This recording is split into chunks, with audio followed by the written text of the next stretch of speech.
We just got our Alliance 340 RL and we want to invite you in to take a look and talk about our buying experience.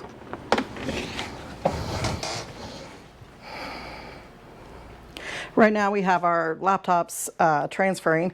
We did make one change already. Of course, the dinette comes with 4 chairs, and we changed it out to a bench and 1 chair so that we could just have some more space in here and have storage in the bench and kind of a little side table with a tray on it, to put a tray on it and have a side table there for that chair.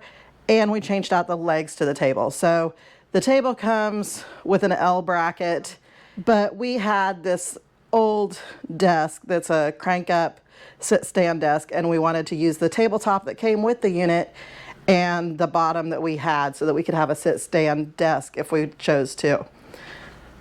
And then of course you have the recliners here, a sleeper sofa there that is the dog's couch, and the TV and fireplace and kitchen.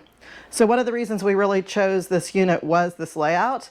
We liked that the stairs are over on the other side that isn't, you know, right inside the door like most fifth wheels. And then we loved that it had the residential oven and refrigerator.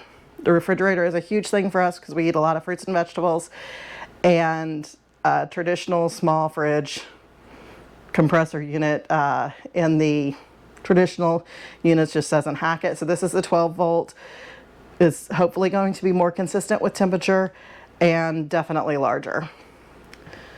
So then as you come in, you can see the stairs would normally be over there where the coat closet is, on the other side of the coffee bar area. And then you come up the stairs and you will find a very big shower. I don't think there are bigger showers that made in this industry. Alliance kind of is known for their big showers, and it is nice and big. You can see we've just hung some tension rods up there to hang our towels on, and then we have another one in front so that we can hang things as needed. And of course the epoxy counters, and we've already added the RV bidet. We'll link that below if you're looking at one of those, but it will definitely help keep your tanks in better order. And then obviously a pantry here, king size bed in the slide, dresser, and the benches that the dogs love to sit here and look out at the rest of the camp.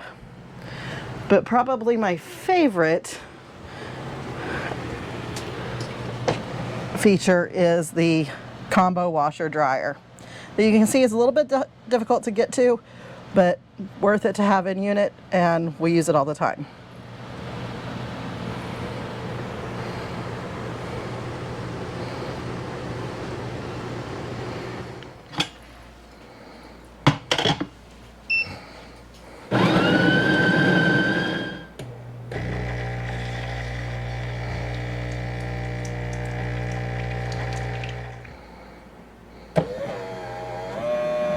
So we wanted to sit down for a second and talk about our buying experience, both with Alliance, with the dealer.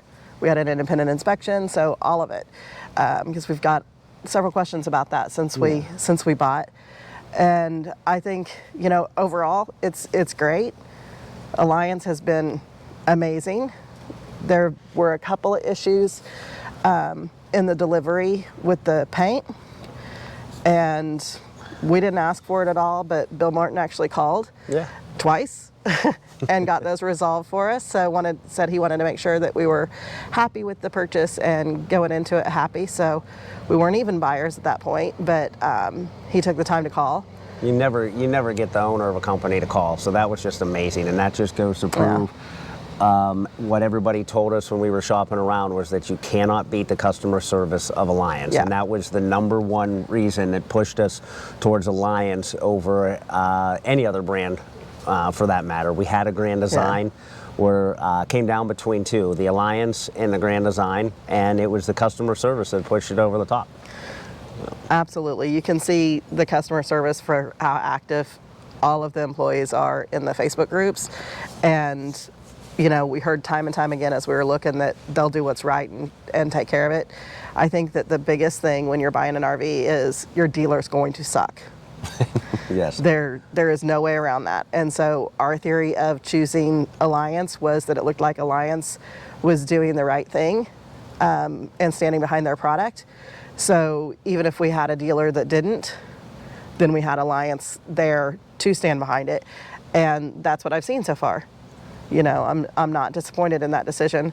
I think that we had to order this because it was full body paint and independent suspension. So we had to order. Hadn't been in any Alliance at all when we basically decided that we were going to choose an Alliance. So we went into a dealer to just kind of look at the finishes and everything on the inside. And that dealer ended up offering us the best price. So we went with that dealer and went ahead and placed the order. Our salesman was amazing throughout the whole process. Yes, he was very responsive. He answered all our questions. Even over the weekend, if we shot him a text, he got back to us. It wasn't until the delivery that we started having any issues with the dealership. And do you want to elaborate on that a little more? It seemed to start when we chose to have an independent inspection, which we're living in it full time. So we felt like, you hear those horror stories of people being like, they forgot to hook up my drains. My drains were draining underneath into my underbelly and things like that. So we thought that, it goes through quality control up at Alliance, gets transported. The dealer looks at it. The independent inspector would look at it. We'd look at it. That's a lot of eyes. Where that fell apart was it went through quality control up at Alliance, had a rough transport. The dealer, as soon as they found out that we were having an independent inspection, they didn't inspect at all. They didn't even set it up for our inspector. There were no batteries in it, no water in the tanks to check anything. Yeah. It was at the back of the lot. It wasn't even accessible. With no batteries, the slides weren't able to go out. So our inspector couldn't even get into 90% of the trailer. So, and then, we get the inspection report back, and there were a couple of things that were actually minor things, but just needed addressed. Like a screw hadn't been screwed down all the way on the slide, and so it's scraping underneath the slide and could cause water intrusion because it scraped away that waterproofing. So that was basically, other than what Bill Martin addressed when he called us, it was down to little things like that, like put the sealant under the slide so that we don't have water intrusion and things like that. And those were on a buyer order that we'd done with the sales department. And then on the day we picked it up, the service advisor told us he doesn't work for our independent inspector, and he had done nothing. So Vince is the one that ended up fixing the water intrusion. Or it wasn't water intrusion yet. Fixing it so we didn't have water intrusion. To make sure we didn't have water intrusion. Yeah, and a couple other small things, but I think just the biggest thing here is your dealer's going to suck. And so as you're making a choice on what RV to get, knowing that your dealer's going to suck, you need to find a manufacturer that does not suck. And I feel like we did that. Things could change in 5 years even, where the company could change how they're working and everything. But right now, I feel like that Alliance is one of them that's really going above and beyond for their customers and really standing behind the product that they put out there. There's always going to be mistakes. You're going to have issues on the road. Things are going to feel like they aren't made as well as what you feel like they should be. But it's all in how the problems are addressed. So I feel like that's been a really good thing. I'm super happy with it. We have a giant loop planned for this year, taking us basically through 20 some states, and we're moving slow, so I'm not even sure how that's working, but how we ended up with 20 some states, but we did. And headed up to the Alliance Rally too, so say hi if you're there, and say hi if you see us anywhere on the road. We love to meet people and hear their stories about their travels. That it? I think so. All right.